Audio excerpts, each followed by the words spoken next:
امی کی بات پوری نہیں ہوئی تھی کہ ٹیلی فون کی گھنٹی بجی۔ وہ ادھر لپکیں۔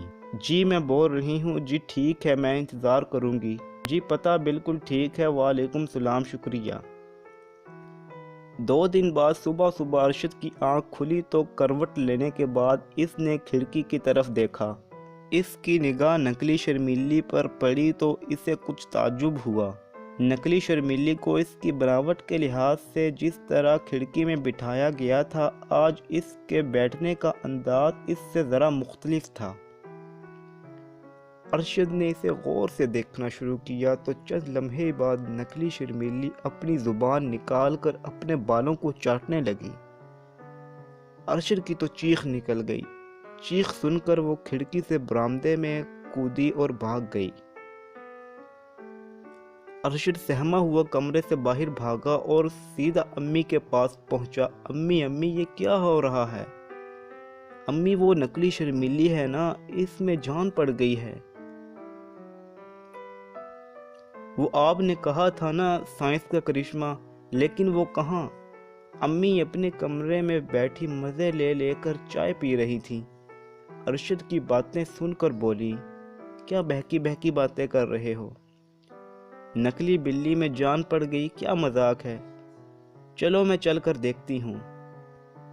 ماں بیٹے نے وہاں پہنچ کر کھڑکی کی طرف دیکھا تو نکلی شرمیلی اپنی جگہ بیٹھی ہوئی تھی۔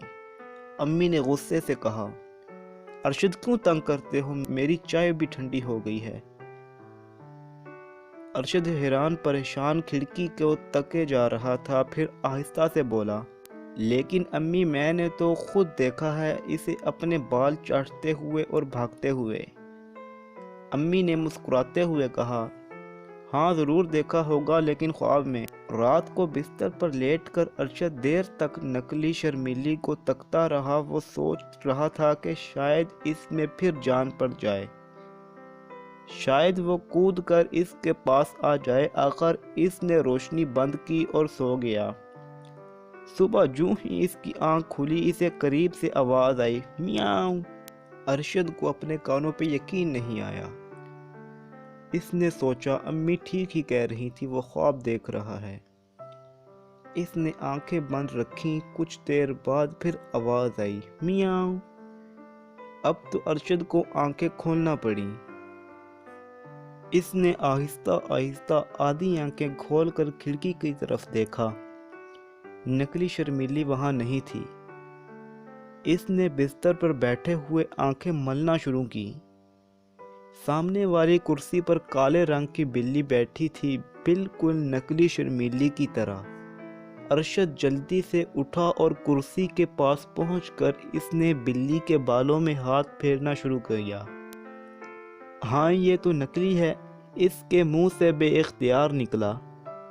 ساتھ ہی اسے سائرہ کے کہکے کی آواز آئی اور کہکے میں ملی جلی ایک اور آواز میاؤں کی تھی۔ سائرہ کمرے میں داخل ہوئی۔ اس کی گود میں کالے رنگ کی بلی تھی، بالکل نکلی شرمیلی کے برابر، ویسا ہی رنگ، گلے میں ویسا ہی پٹا۔ ارشد حیران ہو کر کبھی کرسی پر بیٹھی ہوئی بلی کو دیکھتا اور کبھی سائرہ کی گود والی بلی کو، جو کبھی اپنے بال چاٹتی اور کبھی آنکھیں بند کر کے کہتی میاؤں۔ ارشد نے بڑے تعجب سے بہن سے پوچھا، بجیا کیا یہ اصلی ہے؟ سائرہ نے کچھ کہے بغیر بلی کو گود سے اتار دیا اور وہ بھاگ کر کونے میں جا بیٹھی۔ ارشد کا منہ کھلا کا کھلا رہ گیا۔ پھر وہ بولا، یہ تو بالکل اصلی ہے، لیکن بجیا وہ تمہاری چھینکیں اور آنکھوں کا پانی اور وہ کیا کہتے ہیں وہ سانس کی تکلیف، الرجی سب کہاں گئی؟ سائرہ نکلی ہنسی ہنستے ہوئے بولی، ہاں ہاں ہاں یہ ایک راز ہے۔ ارشد کو غصہ آنے لگا۔ راز واز کچھ نہیں، یہ سب مل کر مجھے بیوقوف بنا رہے ہیں۔ سائرہ نے دروازے کی طرف اشارہ کیا۔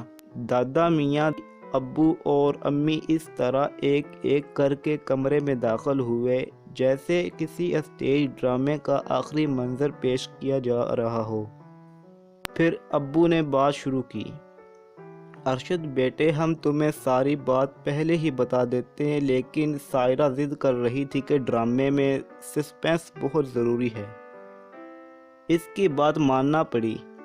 اب تم پوری بات سنو۔ تمہاری شرمیلی تو وہی ہے جہاں تم نے اسے بھیجا تھا، یعنی ہاشم کے ہاں، اور کرسی پر بیٹھی ہے نقلی شرمیلی جو نمائش سے آئی تھی، اور سائرہ کی گود میں تھی ایک اور اصلی بلی، جواب سامنے کونے میں بیٹھی ہے۔ اس کا نام تمہارے دادا میاں نے نرالی رکھا ہے۔ یہ نرالی اس لیے ہے کہ دوسری بلیوں کی طرح اس سے الرجی نہیں ہوتی۔ ارشد کو کچھ یقین نہ آیا۔ یہ کیا بات ہوئی؟ اس میں کیا خاص بات ہے جو اس سے الرجی نہیں ہوتی؟ ابو نے سر ہلاتے ہوئے کہا، ہے خاص بات۔ تقریباً 5 سال پہلے یعنی 20ویں صدی کے آخر میں سائنسدانوں نے ایک امریکی کمپنی کے تعاون سے ایک ایسی بلی تیار کرنے کا منصوبہ بنایا جس سے اس کے پالنے والوں کو الرجی نہ ہو۔ انہوں نے سوچا کہ بلی کے بچوں کو موروثوں یعنی جین میں رد و بدل کر کے اس جین کو ضائع کر دیا جائے جس سے انسانوں کو الرجی ہوتی ہے۔ یہ منصوبہ دراصل ایک ایسے ڈاکٹر نے بنایا جس کا پورا خاندان بلیوں کا شوقین تھا، لیکن بلی کی وجہ سے ان سب کو الرجی ہو جاتی تھی۔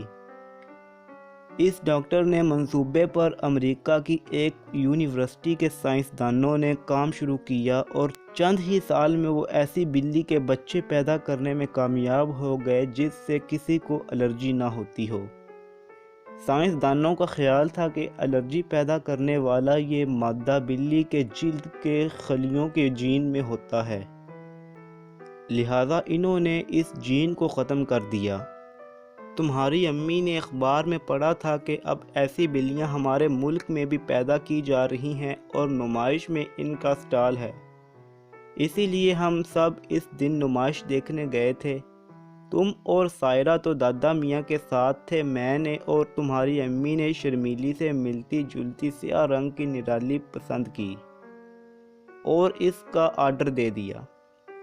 کمپنی والوں نے اس کی نقل تو ہمیں اسی وقت دے دی تھی اور اب اصل بھی آ گئی، کہو کیسی رہی؟ ارشد نے خوش ہو کر کہا، زبردست، خوبصورت، نیک، تمیزدار، اور سائرہ نے بات کاٹی، اور اچھی۔ ارشد نے سائرہ کی طرف دیکھا اور مسکرا کر بولا، بس، یہ نقلی چھینکیں نہیں چلیں گی۔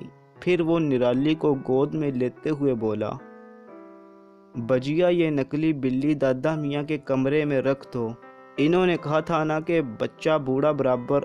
امی نے بات کاٹ کر زور سے ڈانٹا، ہائے بدتمیز، دادا سے مذاق؟ دادا میاں نے اپنی چھڑی ہلکے سے ارشد کی کمر پر ماری اور ہنستے ہوئے اپنے کمرے کی طرف چلے گئے۔